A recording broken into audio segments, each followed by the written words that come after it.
So, we are discussing solutions of board's question bank of chapter number 16, that is semiconductor devices, and the type is short answer type questions 2, essay 2 questions, each carrying 3 mark. Okay. आता इथे मात्र लक्ष ठेवा, या ज्या मी notes तयार केल्यात question आन्सरच्या त्याच्यामध्ये मी वेगवेगळ्या कलरच्या पेनचा वापर केला आहे. तुम्हाला मात्र बोर्डाच्या पेपरमध्ये एकच कलरचा पेन वापरायचा आहे. एकच कलरचा पेन म्हणजे शाईचा कलर एकच असला पाहिजे. हां, तेवढं समजतं तुम्हाला. शब्द वेगवेगळे पकडू नका, मराठी आहे. So the first question carrying 3 mark is draw the circuit diagram of half wave rectifier and hence explain its working. तुम्हाला हाफ वेव्ह रेक्टिफायरची सर्किट डायग्राम काढायची आहे. आता डायग्राम काढायची म्हटलं म्हणजे लेबलिंग तुम्हाला करावंच लागेल. कमीत कमी 6 लेबलिंग त्या डायग्रामला असलेच पाहिजे, लक्षात घ्या. आणि त्याचं वर्किंग तुम्हाला एक्सप्लेन करायचं आहे. हाफ वेव्ह रेक्टिफायरचं एक्सप्लेनेशन तुम्हाला त्या ठिकाणी लिहावं लागेल. ओके, पहिले आपण हाफ वेव्ह रेक्टिफायरची डायग्राम ड्रॉ करतोय. व त्या डायग्रामबद्दल थोडंसं लिहूया आपण. The simple half wave rectifier circuit using only one PN junction diode is as shown in the following figure. नंतर ही डायग्राम काढायची. हा AC सोर्स, हा ट्रान्सफॉर्मर, हा स्टेप डाऊन ट्रान्सफॉर्मर. त्यामुळे प्रायमरीचे नंबर ऑफ टर्न्स जास्त दाखवायचे, सेकंडरीचे नंबर ऑफ टर्न्स कमी दाखवायचे. हे सेकंडरी टर्मिनल्स, या सेकंडरी टर्मिनलच्या A पॉईंटला आपण PN जंक्शन डायोडचा P जोडला आहे आणि N हा व्हाया लोड रेजिस्टन्स आपण सेकंडरीच्या B टर्मिनलला जोडलेला आहे. ओके, आणि या लोड रेजिस्टन्सच्या अक्रॉस आपल्याला आउटपुट मिळतं हे माहिती आहे. ठीक आहे, डायग्रामला लेबलिंग करायचं. आता डायग्रामबद्दल मी माहिती लिहितोय आणि त्याचं वर्किंग आपल्याला लिहायचं आहे. The secondary coil AB of the transformer is connected in series with a PN junction diode D and load resistance RL. तुम्हाला फिगरमध्ये दिसलेलंच आहे. The output is obtain across the load resistance. ठीक आहे, आता याचं working. The output of transformer is AC. ट्रान्सफॉर्मरचं आउटपुट हे ACच असतं हे आपल्याला माहिती आहे. ट्रान्सफॉर्मरच्या इनपुटला पण AC देतो आपण आणि आउटपुटला पण आपल्याला AC मिळतं हे आपल्याला माहिती आहे. Means it is in the form of alternate positive and negative half cycles. AC signal तुम्हाला माहिती असतो, अल्टरनेटली तो त्याची डायरेक्शन चेंज करतो आणि मॅग्निट्यूड पण त्याची कमी जास्त होत असते. त्यामुळे पॉझिटिव्ह हाफ सायकल आणि निगेटिव्ह हाफ सायकल ह्या अल्टरनेटली त्या ठिकाणी चेंज होत असतात. हे AC सायकलबद्दल आपल्याला माहिती आहे, ते आपण लिहिलं. सर्किटला आपण कोणता म्हणजे त्या डायोडला कोणता सिग्नल दिला, तर AC सिग्नल दिला हे आपण कन्फर्म केलं पहिले. नंतर पॉझिटिव्ह हाफ सायकलमध्ये काय होईल आणि नंतर निगेटिव्ह हाफ सायकलमध्ये कशा प्रकारे तो डायोड वर्क करेल त्याबद्दल लिहायचं. So let during positive half cycle the point A is at higher potential and point B as low potential, so that the diode D is in forward bias and current flows through the circuit from A to B. ठीक आहे, positive half सायकलमध्ये तो diode forward bias मोडमध्ये असेल आणि त्या load रेजिस्टन्समधनं current जाईल A to B या डायरेक्शनने. आता निगेटिव्ह हाफ सायकलमध्ये काय होईल, during negative half cycle the point A is at low potential and point B is at high potential, so that the diode D is in reverse bias and no current flows through the circuit. ठीक आहे, negative half सायकलमध्ये त्या डायोडमधनं current जाणारच नाही, म्हणजे फक्त positive half सायकलसाठी current जाणार आहे, निगेटिव्ह हाफ सायकलसाठी करंट जाणार नाही.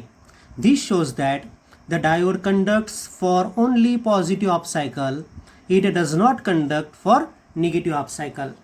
म्हणजे याचा दुसरा अर्थ काय म्हणता येईल आपल्याला, that is it allows the current to pass for only half cycle in only one direction. त्या लोड रेजिस्टन्समधनं जाणाऱ्या करंटची दिशा A to Bच असेल फक्त पॉझिटिव्ह हाफ सायकलसाठी, आणि निगेटिव्ह हाफ सायकलसाठी करंट जाणारच नाही. So with the help of this circuit the bidirectional current means AC get converted into unidirectional means DC for only half cycle of AC. So it is called half wave rectifier. बघा, हा AC signal, ही positive half cycle, ही negative half cycle. पाहिजे असेल तुम्ही इथे positive लिहू शकता, इथे निगेटिव्ह लिहू शकता. ही पॉझिटिव्ह हाफ सायकल, ही निगेटिव्ह हाफ सायकल, ही पॉझिटिव्ह हाफ सायकल. जेव्हा पॉझिटिव्ह हाफ सायकल त्या सर्किटला मिळते तेव्हा तो डायोड कंडक्ट होतो. जसजसा AC सिग्नल वाढत जाईल तसतसा डायोडमधनं जाणारा करंट पण वाढत जाईल. जसजसा कमी होत जाईल तसतसा डायोडमधनं जाणारा करंट पण कमी होईल. हे त्याला पॉझिटिव्ह हाफ सायकलसाठी. आणि निगेटिव्ह हाफ सायकल जेव्हा सुरू असेल तेव्हा डायोडमधनं करंट जाणारच नाही, म्हणजे 0 व्होल्टेज आपल्याला मिळेल. पुन्हा पॉझिटिव्ह हाफ सायकलसाठी व्होल्टेज मिळेल, निगेटिव्हसाठी मिळणार नाही, पॉझिटिव्हसाठी मिळेल, निगेटिव्हसाठी मिळणार नाही. म्हणजे हा झाला इनपुट वेव्ह फॉर्म, हा झाला output wave form. So hence the output voltage obtained across load resistance is in the form of alternate pulses. Pulse मिळाला, मिळाला नाही, मिळाला, मिळाला नाही, मिळाला, मिळाला नाही, या प्रकारे तो पहिला क्वेश्चन आपण पूर्ण एक्सप्लेन केला. सर्किट डायग्राम पण काढली, डायग्रामचं लेबलिंग पण केलं, त्या डायग्रामबद्दल थोडीशी माहिती पण लिहिली आणि नंतर त्या सर्किटचं वर्किंग लिहिलं आणि त्याचे वेव्ह फॉर्म पण आपण ड्रॉ केले. असं 3 मार्कासाठी कंप्लीट तुम्हाला तो प्रश्न लिहायचा आहे. Second question is explain the construction and working of solar cell. Solar सेलचं कन्स्ट्रक्शन पण आणि वर्किंग पण तुम्हाला तिथे लिहायचं आहे. तसं आपल्याला सोलर सेलचं वर्किंग लिहायचं आहे. हा पार्ट लिहायचा असेल तर लिहा, नाही लिहिला तरी चालतो. हां, हे 1 2 3 पॉईंट्स नाही लिहिले तरी चालतात, पण ठीक आहे, आपण सोलर सेल डिस्कस करतोय त्यामुळे बघून घ्या काय. तर a solar cell or photovoltaic cell is a PN junction diode which converts solar energy into electrical energy. हा फोटोव्होल्टिक सेल आहे, ठीक आहे. त्याचा सिम्बॉल या प्रकारे असतो. P of PN junction act as a positive terminal and N of PN junction act as a negative terminal of the cell.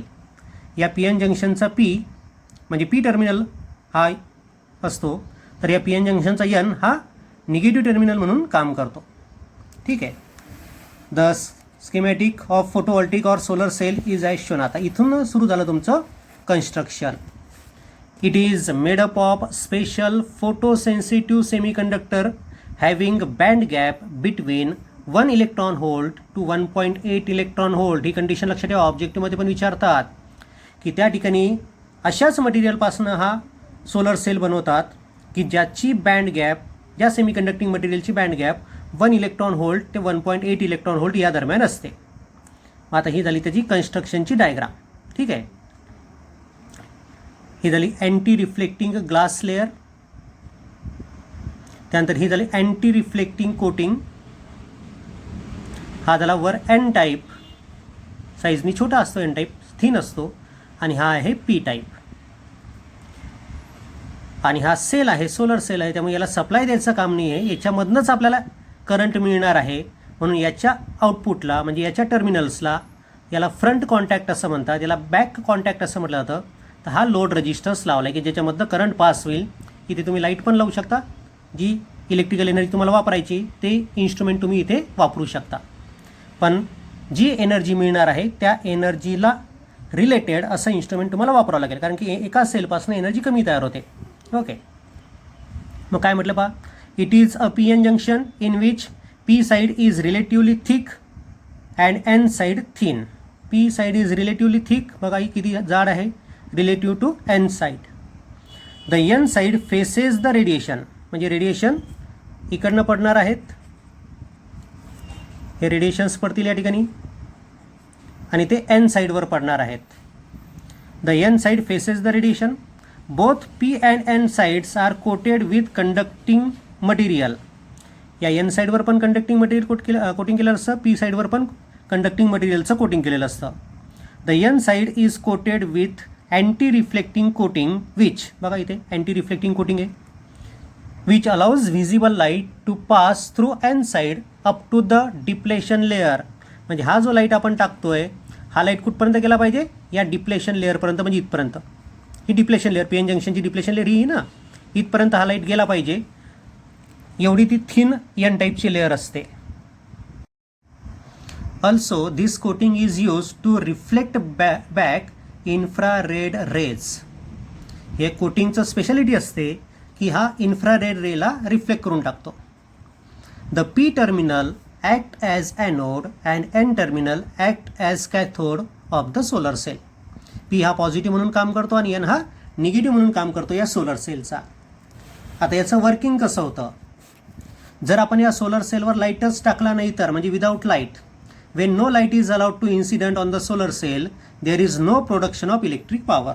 याच्यामध्ये कोणत्याच प्रकारची इलेक्ट्रिक पॉवर किंवा करंट तयार होणार नाही.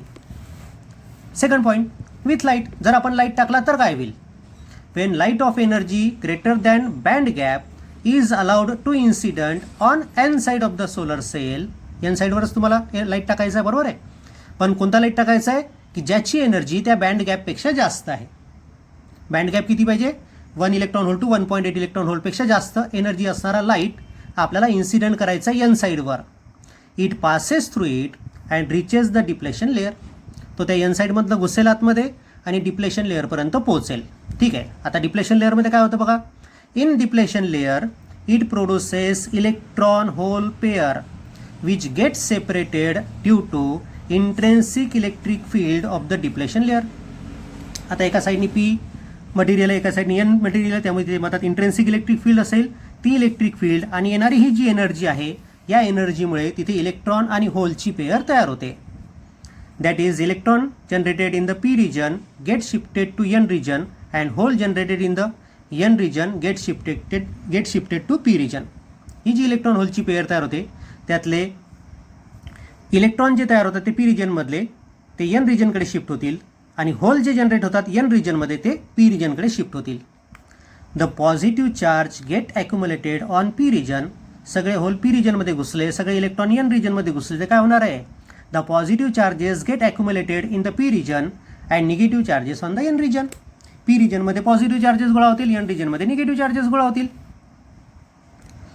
This produces a potential difference. त्यामुळे पोटेन्शियल डिफरन्स तयार होईल. एका साईडला पॉझिटिव्ह चार्जेस सगळे, एका साईडला निगेटिव्ह चार्जेस आहे, त्यामुळे पोटेन्शियल डिफरन्स तयार होईल.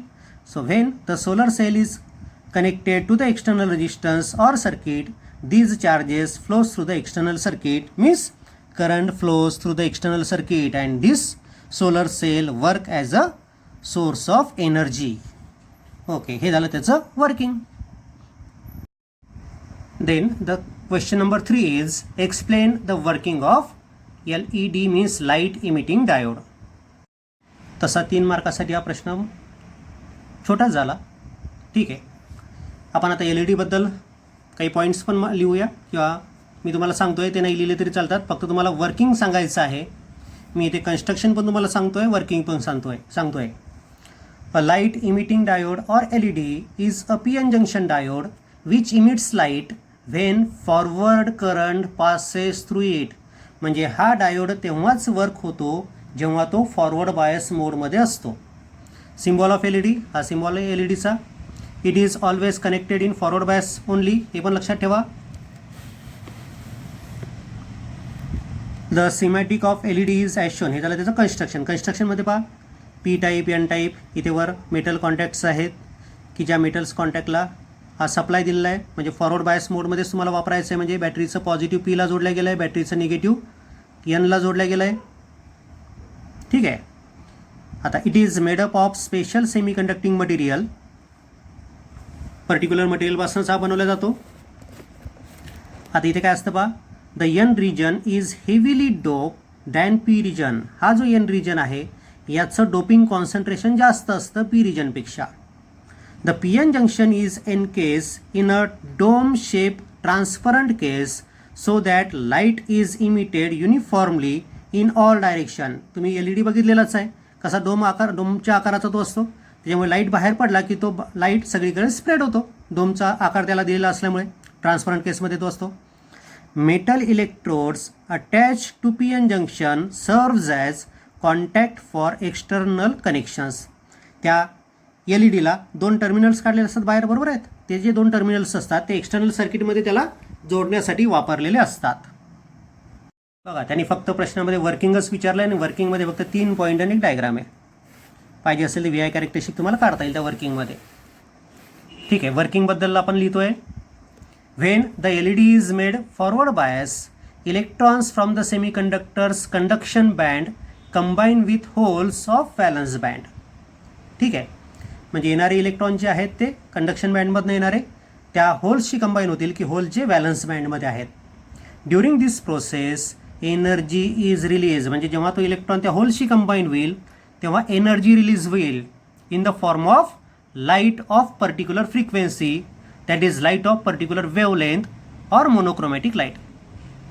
सगळी इलेक्ट्रॉन आणि होल्स एकाच प्रकारचे आहेत त्यामुळे बाहेर पडणारी एनर्जी सारख्याच प्रकारची असेल, सारखीच एनर्जी असेल.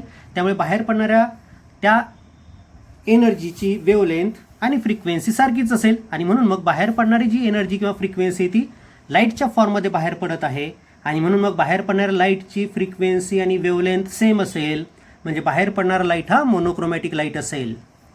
With the increase in forward bias more light get emitted, कारण की जास्त इलेक्ट्रॉन आणि होलचं कॉम्बिनेशन त्या ठिकाणी होईल, जास्त एनर्जी रिलीज होईल आणि जास्त एनर्जी जर रिलीज झाली तर त्या ठिकाणी जास्त लाईट बाहेर पडताना आपल्याला दिसेल. म्हणजे फॉरवर्ड बायस वाढवला आपण याचा तर जास्त इंटेन्सिटीचा लाईट बाहेर पडेल. हे झालं त्याचं वर्किंग. त्याची डायग्राम पण दाखवली मी तुम्हाला. फॉरवर्ड बायस मोडमध्ये त्याला जोडायचं आहे, त्यामुळे या बॅटरीचं पोटेन्शियल पॉझिटिव्ह पीला जोडलेलं असेल, निगेटिव्ह एनला जोडलेलं असेल. ठीक आहे. व्ही आय कॅरेक्टरिस्टिक पाहिजे असेल तर व्ही आय कॅरेक्टरिस्टिक पण काढून टाकायची, कारण की हा वर्किंग एकदम छोटंसं होतं आहे. ठीक आहे. व्ही आय कॅरेक्टरिस्टिक इथे दिलेलीच आहे. It is similar to forward bias of P N junction diode. बघा, एका होल्डच्या आतमध्येच हा कंडक्ट झाला आहे. 0.7 होल्डला कंडक्ट होतात ते तुम्हाला माहिती आहे, त्यामुळे त्याच्याबद्दल काही जास्त बोलत नाही आहे. The fourth question for 3 mark is explain the principle of operation of photo diode. Photo डायोडचं वर्किंग तुम्हाला लिहायचं आहे.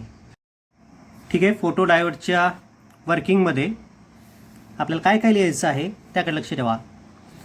अ फोटो डायोड और फोटो डिटेक्टर और photo sensor is a special type of P N junction diode which converts light energy into electrical energy. त्याचा symbol आहे बघा, येणारे ॲरो आहेत. फोटो डायोड, लाईट त्याच्यावर पडल्यानंतर ती लाईट एनर्जी तो इलेक्ट्रिकल एनर्जीमध्ये कन्वर्ट करणार आहे, त्यामुळे लाईट हा येणारा आहे, जाणारा नाही. The photo diode always operate in reverse bias mode and current through it is minority current और रिव्हर्स करंट त्याला म्हणतात किंवा मायनॉरिटी करंट त्याला म्हटलं जातं. हे झालं त्याच्याबद्दल जनरल माहिती. त्याचं construction. The schematic of photo diode is as shown. It is made up of special photosensitive semiconductors. बघा काय कशा प्रकारे त्याचे कन्स्ट्रक्शन डिटेल्स आहेत तर पाहिजे असेल तर. The P N junction of a photo diode is place inside a glass material so that only junction of a photo diode is expose to light. फक्त जंक्शन, पी एन जंक्शन हे expose to light असतं. Other part of diode are generally coated with opaque colour और covered. बाकीचा जो P N junction आहे चा part आहे तो ऑपेक कलरनी, म्हणजेच ज्याच्यामधनं लाईट जात नाही अशा कलरनी कव्हर्ड केलेला असतो किंवा त्याला कोटिंग केलेलं असतं. आता याचं वर्किंग कसं होतं ते तुम्हाला लिहायचं आहे. त्याची सर्किट, ही ब्लॉक डायग्राम आहे पी एन जंक्शनची. ही सर्किट डायग्राम, त्याला सर्किट डायग्राम नाही म्हणतात, याला ब्लॉक डायग्राम म्हणतात, कारण की पी एन आपण अशी या फॉर्ममध्ये दाखवला. आपण तो ट्रायंगल आणि हे ॲरो काढून नाही दाखवला, पी एन जंक्शन असा दाखवलेला आहे. सर्किट डायग्राम काढून घ्यायची ती. आणि विदाऊट ॲप्लिकेशन ऑफ लाईट, जर आपण लाईट टाकलाच नाही तर काय होईल. The photo diode is always connected in reverse bias mode. त्याला रिव्हर्स बायस मोडमध्ये जोडलेलं असतं, कारण की एन टाईप हा बॅटरीच्या पॉझिटिव्हला जोडलेला आहे, पी टाईप बॅटरीच्या निगेटिव्हला जोडलेला. लक्ष ठेवा. Because of reverse bias a very small current flows through the diode due to minority charge carrier. Reverse bias मोडमध्ये मायनॉरिटी चार्ज कॅरियरमुळे जेवढा करंट पास होईल फक्त तेवढाच त्याच्यामधनंच जात राहील, जर आपण लाईट अप्लाय केला नाही तर. This current depends on concentration of minority charge carrier and not on the applied voltage. Minority charge carrier किती त्या ठिकाणी आहेत त्या पी एन जंक्शनमध्ये, त्याच्यावर तो रिव्हर्स करंट डिपेंड करतो, हे आपल्याला माहिती आहे. तशाच प्रकारे या डायोडमध्ये पण तो रिव्हर्स करंट त्या मायनॉरिटी चार्जेसच्या कॉन्सन्ट्रेशनवर डिपेंड करेल, म्हणजे मायनॉरिटीच्या डोपिंगवर डिपेंड करेल. This current is also called black current because in absence of light also it is present. हा जो मायनॉरिटी चार्ज कॅरियरमुळे करंट पास होतो त्या फोटो डायोडमध्ये, तर त्या मायनॉरिटी चार्ज कॅरियरमुळे पास होणाऱ्या करंटला ब्लॅक करंट म्हणतात. म्हणजे लाईट आपण त्या फोटो डायोडवर टाकला पण नाही तरी पण सुद्धा त्या फोटो डायोडमधनं करंट जातोय, त्या करंटला म्हणायचं ब्लॅक करंट. कशामुळे जातो हा, तर हा जातो कशामुळे, मायनॉरिटी चार्ज कॅरियरमुळे. जर आपण लाईट टाकला तर काय होईल बघा. आता when P N junction is illuminated with light of energy greater than band gap of semiconductor, it produces electron hole pair inside the depletion region. कारण की तिथे आयोनायझेशन ऑफ कोव्हॅलंट बॉन्ड झालेलं असतं. बघा आता लक्ष ठेवा, जेव्हा तुम्ही लाईट त्या पी एन जंक्शनवर टाकसाल, म्हणजे त्या डिप्लेशन लेअरवर टाकसाल, तर तिथे टाकलेली एनर्जी ही बँड गॅपपेक्षा जास्त असल्यामुळे तिथे इलेक्ट्रॉन होलचं पेअर तयार होईल. कशामुळे तयार होईल? तर आयोनायझेशन ऑफ कोव्हॅलंट बॉन्डमुळे. Because of the electric field inside the depletion region the electron and hole get separated. त्या इंट्रेन्सिक इलेक्ट्रिक फील्डमुळे इलेक्ट्रॉन आणि होलची पेअर सेपरेट होईल. The hole move towards the cathode of battery and electron move towards the anode of battery. म्हणजे electron हे त्या बॅटरीच्या पॉझिटिव्हकडे जातील आणि होल्स हे बॅटरीच्या निगेटिव्हकडे जातील. So that more carrier are available for conduction and current increases. त्यामुळे त्या ठिकाणी करंट वाढेल. Okay. Hole move towards cathode of battery. Hole move towards cathode of battery and electron move towards anode of battery. म्हणजे electron हे पॉझिटिव्हकडे आणि holes हे निगेटिव्हकडे. फिगरमध्ये बघा दिसत आहेत. Electrons move towards anode of battery and holes move towards cathode of battery. ठीक आहे. This shows that with the application of light on photoelectric current increases. ठीक आहे. पाहिजे असतील तर वर्किंगच्या मध्ये तुम्ही ती व्ही आय कॅरेक्टरिस्टिक पण काढू शकता. ती व्ही आय कॅरेक्टरिस्टिक या प्रकारे काढायची. वर्किंग म्हटल्यानंतर कॅरेक्टरिस्टिक काढावी लागेल तुम्हाला, कारण की तसं जर म्हणसाल तर वर्किंगमध्ये तुम्हाला लिहिण्यासारखं छोटीशीच पॉईंट आहेत. 3 मार्कासाठी तो प्रश्न छोटा होतो तसा, म्हणून व्ही आय कॅरेक्टरिस्टिक पण काढून टाकायची.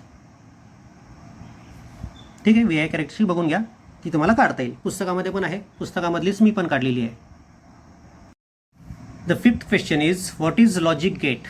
Draw the symbol and give the truth table for not gate and why not gate is called inverter. 2-3 प्रश्न विचारलेत. लॉजिक गेट कशाला म्हणतात त्याची व्याख्या जर तुम्ही लिहिली तर 1 मार्क मिळेल. Draw the symbol and give the truth table for not gate पुढचा 1 मार्क मिळेल. आणि नॉट गेटला इन्व्हर्टर का म्हणतात ते जर तुम्ही लिहिलं तर पुढचा 1 मार्क मिळेल. असं त्याचं डिस्ट्रीब्युशन कदाचित असावं. ठीक आहे. मग पहिले आपण लॉजिक गेटबद्दल लिहूया, त्याची व्याख्या लिहूया. A digital circuit whose input and output follow certain logical relation is called logic gate.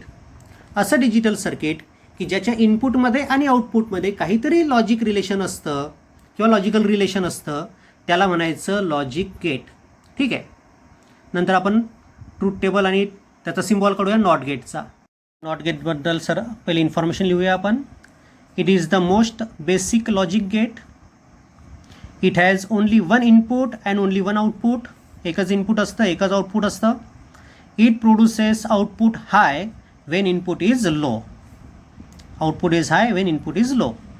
It produces output low when input is high. जर इनपुट हाय असेल तर आउटपुट लो तुम्हाला मिळतं.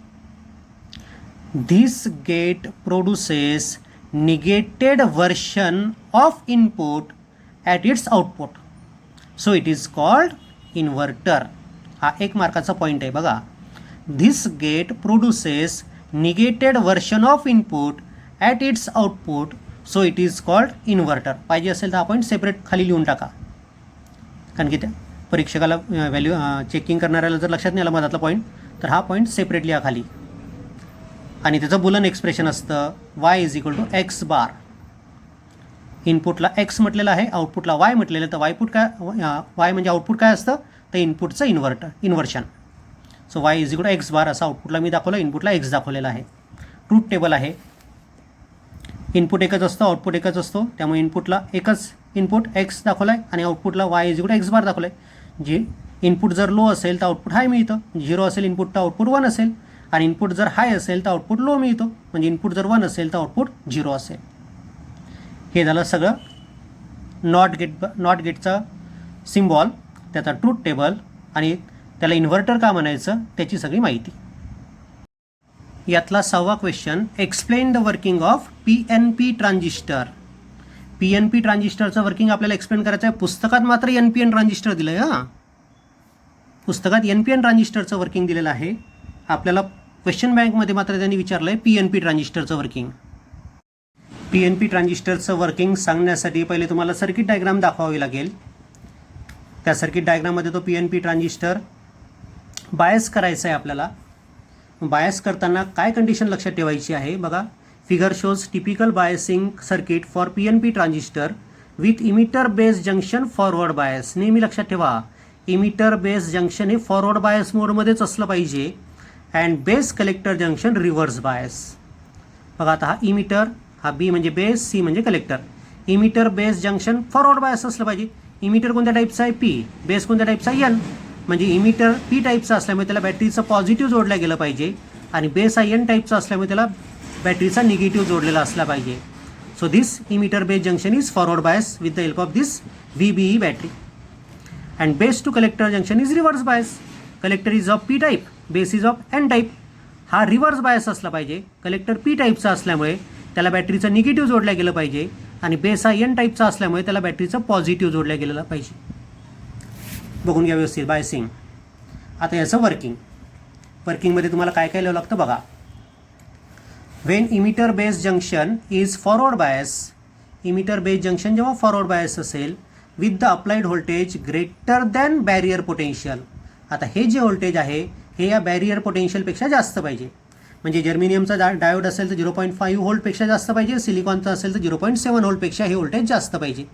जर असं असेल तरच large number of holes from emitter region enters in the base region and forms emitter current. हा फॉरवर्ड बायस आहे. 0.7 व्होल्टपेक्षा जास्त व्होल्टेज आहे. समजा सिलिकॉनचा ट्रान्झिस्टर आहे, 0.7 पेक्षा जास्त व्होल्टेज ठेवलं तर जास्तीत जास्त हे होल्स या बेस रिजनमध्ये घुसतील. बेस रिजन काय आहे?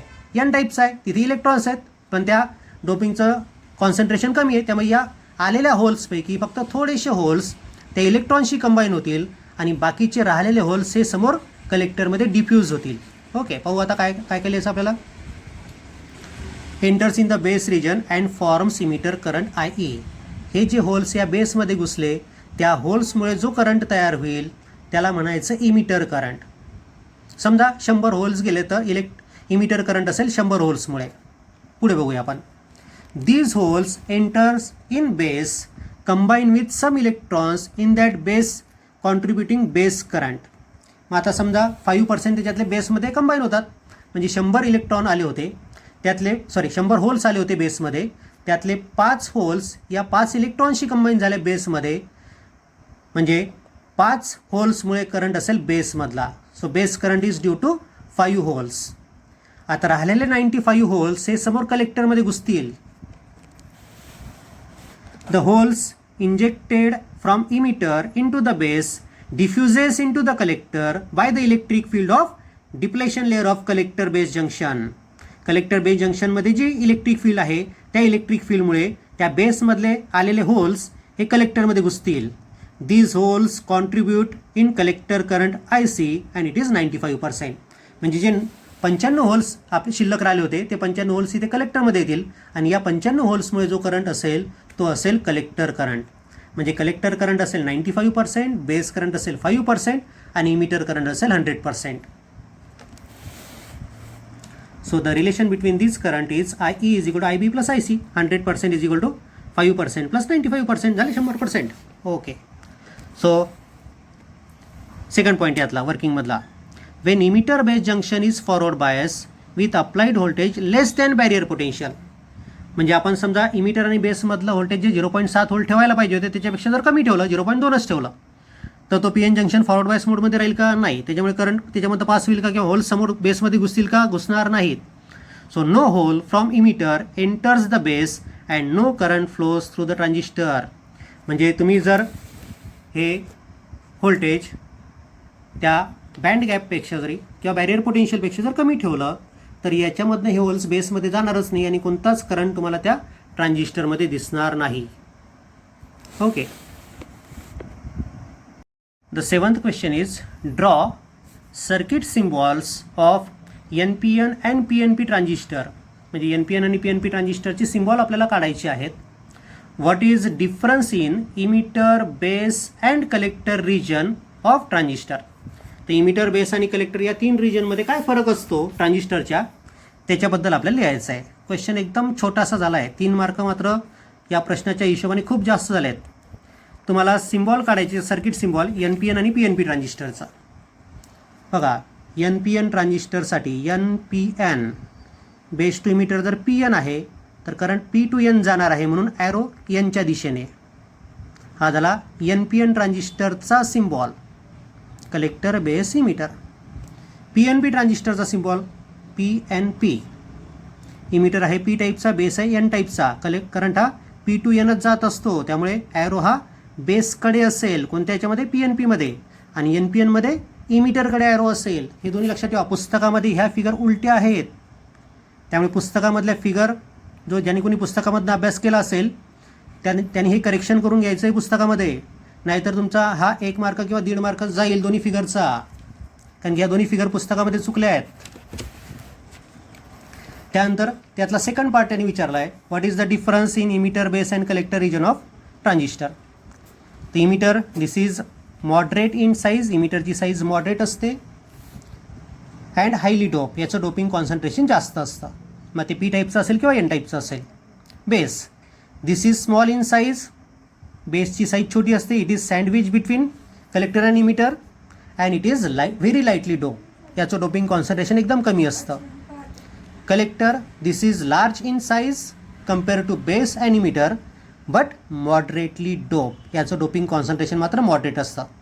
म्हणजे थोडक्यात लक्षात ठेवा, इमिटर सगळ्यात जास्त डोप असतो, बेस सगळ्यात कमी डोप असतो, तर कलेक्टर हा मॉडरेटली डोप असतो. Next type of questions are long answer type questions, each carrying 4 mark. And the first question is, with the help of neat diagram, explain working of NPN transistor.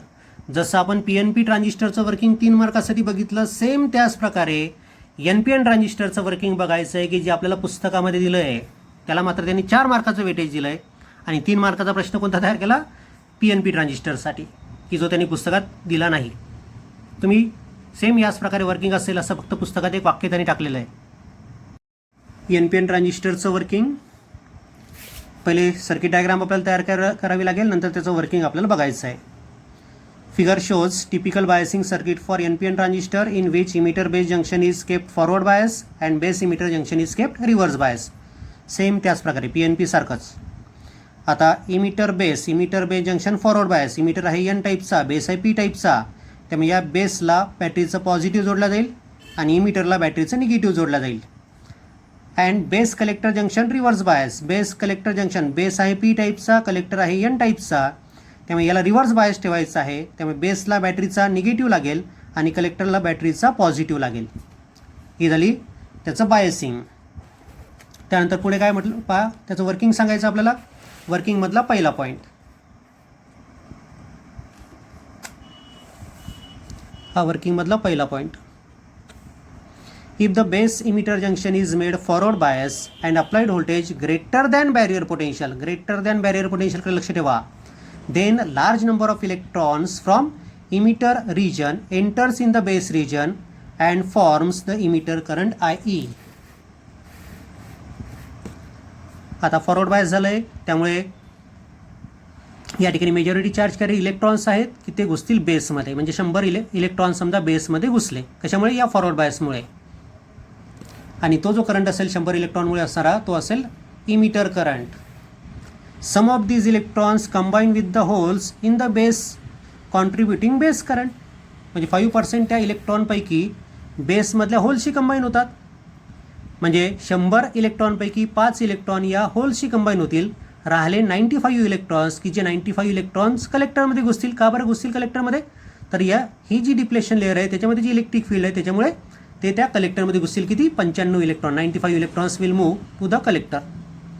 100 electrons from emitter enters in the base region where 5 electrons get combined with the holes so that 95 electrons get diffused in the collector.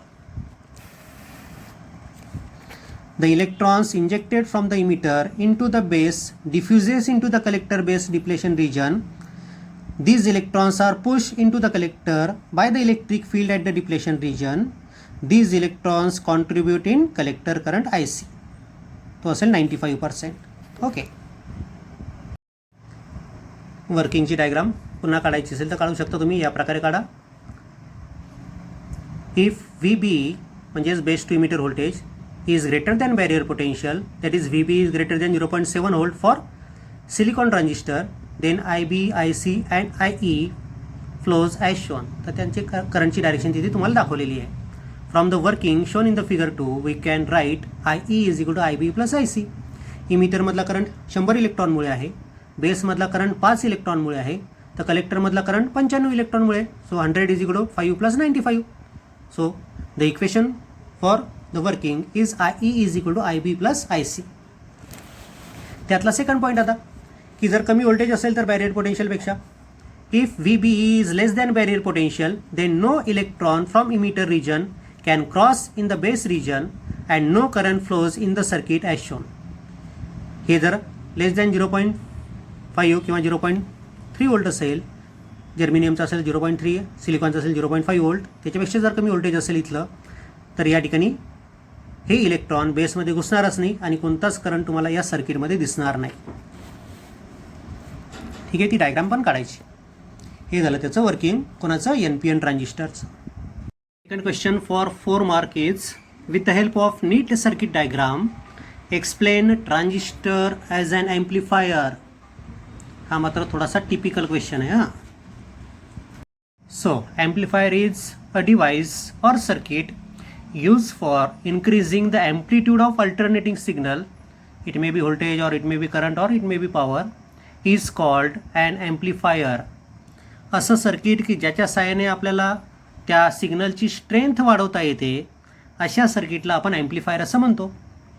So conditions to use as an amplifier. ट्रान्झिस्टरला आपण amplifier म्हणून का बरं use करू शकतो, त्याच्या काही conditions या ठिकाणी दिलेत पहा. To operate a transistor as an amplifier, its operating point must be in active region, because of which base current IB and collector current IC are constant and the output voltage across the collector to emitter junction is also constant. बघा, तो जो transistor आहे, तो transistor जर तुम्ही active रिजनमध्येच operate केला तरच हे शक्य आहे. So VCE is equal to VCC minus ICRL ही त्यांनी कंडिशन टाकलेली आहे. The values VCE and IB determines the operating point. या दोन्ही व्हॅल्यूजवरनं तो ऑपरेटिंग पॉईंट कुठे आहे त्या आउटपुट रिजनमध्ये किंवा त्या ॲक्टिव्ह रिजनमधल्या कोणत्या पोर्शनमध्ये तो आहे ते आपल्याला ठरवता येतं. आता सर्किट डायग्राम या ठिकाणी दाखवली ट्रान्झिस्टर ॲज अन ॲम्प्लिफायरची इन CE मोड म्हणजे कॉमन इमिटर मोडमधली सर्किट डायग्राम व्यवस्थित लक्षात घ्या. हा तो AC सिग्नल जो आपल्याला ॲम्प्लिफाय करायचा आहे, हे कॅपॅसिटर, हे VBB म्हणजे बेस टू इमिटर जंक्शनला फॉरवर्ड बायस करण्यासाठी वापरल्या गेलेला व्होल्टेज. या व्होल्टेजमध्ये हा AC सिग्नल ॲड आणि सबट्रॅक्ट होणार आहे, म्हणजे बेस करंट हा कमी जास्त होईल या AC सिग्नलमुळे, की जो या बेस टू इमिटर जंक्शनमधनं जाईल.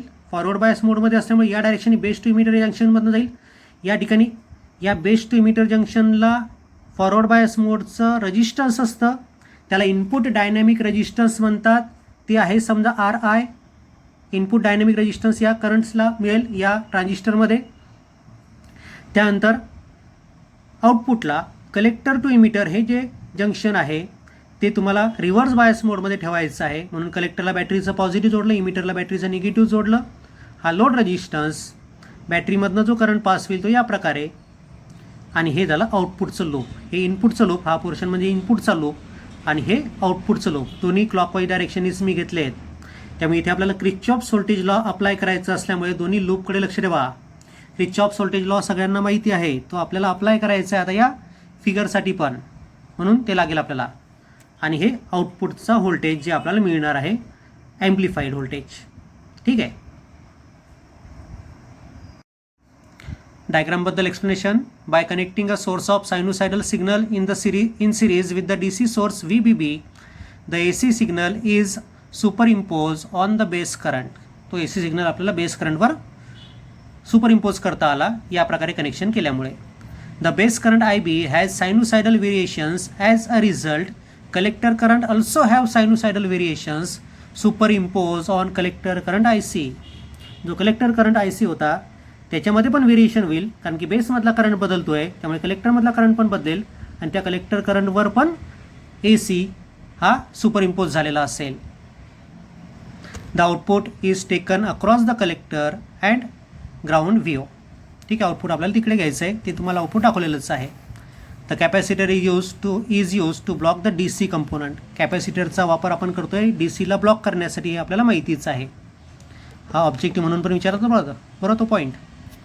What is the use of capacitor in AC circuit? To block the DC component, हे लक्षात ठेवा. वर्किंग, आता वर्किंगमध्ये क्रिचॉफ्स लॉ अप्लाय करा. When applied sinusoidal voltage is 0. Apply केलेलं व्होल्टेज जर 0 असेल, सायनुसायडल व्होल्टेज म्हणजे AC सिग्नल तो आहे, तो 0 असेल, तर काय इक्वेशन असेल, तर हे 2 इक्वेशन्स तुम्हाला मिळतात. हे तुम्ही व्हेरीफाय करू शकतात. ते इक्वेशन वाचून दाखवण्यापेक्षा तुम्ही व्हेरीफाय करून बघा, किंवा तुम्हाला माहितीच आहेत ते तुम्हाला मात्र लिहायचे आहेत. आणि जर आपण तो सायनुसायडल व्होल्टेज इनपुटला म्हणजे बेसला जर दिलं तर त्यावेळेस काय इक्वेशनमध्ये चेंजेस होतील? हे दोन्ही इक्वेशन हे या इनपुट लूपसाठी झालेलं करेक्शन, VI वाढला आणि त्यामुळे हे IR म्हणजे हे व्होल्टेज पण वाढलं. बघून घ्या. आणि दिस VI म्हणजे इनपुट व्होल्टेज आहे, delta times IB into RI. हे RI आहे म्हणजे इनपुट डायनॅमिक रेजिस्टन्स आहे. हां, हे RI आहे, ते थोडंसं गोटल्या गेल्यामुळे थोडंसं वेगळं दिसतं आहे. Small r सफिक्सला I. तिथे करंट गेनची व्याख्या बीटा AC फॉर्म्युल्यामध्ये समोर येतच, आपल्याला घ्यावं लागतं त्याला, म्हणून इथे लिहिणं आवश्यक आहे. As the base current changes it produces change in collector current and we get current amplification. So beta AC म्हणजे current amplification, delta times IC upon delta times IB, change in collector current upon change in base current. This is current gain in common emitter mode. याला current gain म्हणतात, beta AC म्हणतात, आणि ही common emitter मोडमध्ये असते. Formula लक्षात ठेवा, delta IC upon delta IB. So that equation 1, ते equation 1 कसं चेंज होईल ते पहा. मॅथमॅटिकल स्टेप दिलेले आहेत आणि आपल्याला आउटपुट व्होल्टेज मिळतं delta VC minus load resistance into current amplification factor into delta IB. आता आउटपुट व्होल्टेज पण मिळालं आपल्याला, इनपुट व्होल्टेज पण मिळालेलं आहे. आपण व्होल्टेज गेन काढून घेऊया. व्होल्टेज गेनला AV या सिम्बॉलनी दाखवतात. तर तो फॉर्म्युला असतो output voltage upon input voltage म्हणजे डेल्टा VCE अपॉन VI, आणि त्याचा फॉर्म्युला आपल्याला मिळतो minus RL beta AC delta IB upon RI times delta IB. Delta IB cancel होतं आणि व्होल्टेज गेनचा फॉर्म्युला आपल्याला मिळतो मायनस RL म्हणजे load resistance times current amplification factor upon input resistance किंवा इनपुट रेजिस्टन्स म्हणतात त्याला, input dynamic resistance. So this is voltage gain in common emitter mode. ही झाली व्होल्टेज गेनचा formula. Negative sign shows that input voltage and output voltage are out of phase. हा negative sign दाखवतो की common emitter मोडमध्ये इनपुटचा voltage आणि आउटपुटचा voltage हे आउट ऑफ फेज असतात. पॉईंट व्यवस्थित लक्षात ठेवा. As in CE mode both current amplification and voltage amplification occurs so that there is power amplification. Current amplification पण होतं या ठिकाणी, व्होल्टेज ॲम्प्लिफिकेशन पण होतं, त्यामुळे कॉमन इमिटर मोडमध्ये पॉवर ॲम्प्लिफिकेशन पण होतं. So this is all about working of amplifier. जे असेल तर पॉवर ॲम्प्लिफिकेशनबद्दल पण लिहायचं. The power amplification is current amplification into voltage ॲम्प्लिफिकेशन म्हणजे beta AC into AV. This is expression for power gain of transistor in common emitter mode. Though we are getting power gain, transistor is not power generator. The output power is taken from output power is taken from output circuit. हा power gain जरी तिथे होत असलं तरी याचा अर्थ असा नाही की तो ॲम्प्लिफिकेशन करतो आहे. ही जी पॉवर जास्त त्या म्हणजे पॉवरचं ॲम्प्लिफिकेशन करतो आहे ते त्या आउटपुटच्या सर्किटमधूनच घेतलेली पॉवर असते, ती जनरेट केलेली पॉवर नसते. The third question is define dark current of photodiode. What are advantages and disadvantages of photodiode. बघा, ॲडव्हान्टेजेस तुम्हाला लिहायचे आहेत, डिसॲडव्हान्टेजेस लिहायचे आहेत फोटोडायोडचे, आणि डार्क करंटची व्याख्या लिहायची आहे. द डार्क करंटची व्याख्या, the current flowing through photodiode in absence of light is called dark current. आणि तुम्हाला माहिती आहे हा करंट कशामुळे पास होतो. This current is due to the flow of minority charge carrier, कारण की रिव्हर्स बायस मोडमध्ये हा फोटोडायोड लावलेला असतो हे तुम्हाला माहिती आहे. पाहिजे असेल समोर एक वाक्य टाकून द्या, this is due to the minority charge carrier. हेडिंगसाठी कलर स्केच पेनचा वापर केला आहे. तुम्हाला तसं बोर्डाच्या पेपरमध्ये करता येत नाही, तुम्हाला त्याच पेननी हेडिंग टाकायचं आहे. ॲडव्हान्टेजेस ऑफ फोटोडायोड काय म्हटलं पहा. पहिला ॲडव्हान्टेज आहे quick response when expose to light. Light टाकल्याबरोबर तो त्याचं वर्किंग सुरू करतो. Second advantage is the current increases linearly with intensity of incident radiation. जसजशी आपण इंटेन्सिटी वाढवत जाऊ तसतसा करंट वाढत जाईल. High speed of operation. फोटोडायोडचं ऑपरेशन स्पीडनी होतं, तिथे टाईम लॅग नसतो. Light weight and compact. याची वेट पण एकदम कमी असतं आणि त्याचं साईज पण एकदम छोटी असते. वाईड स्पेक्ट्रम रिस्पॉन्स म्हणजे खूप जास्त वेवलेंथसाठी आपल्याला फोटोडायोड वापरता येतो.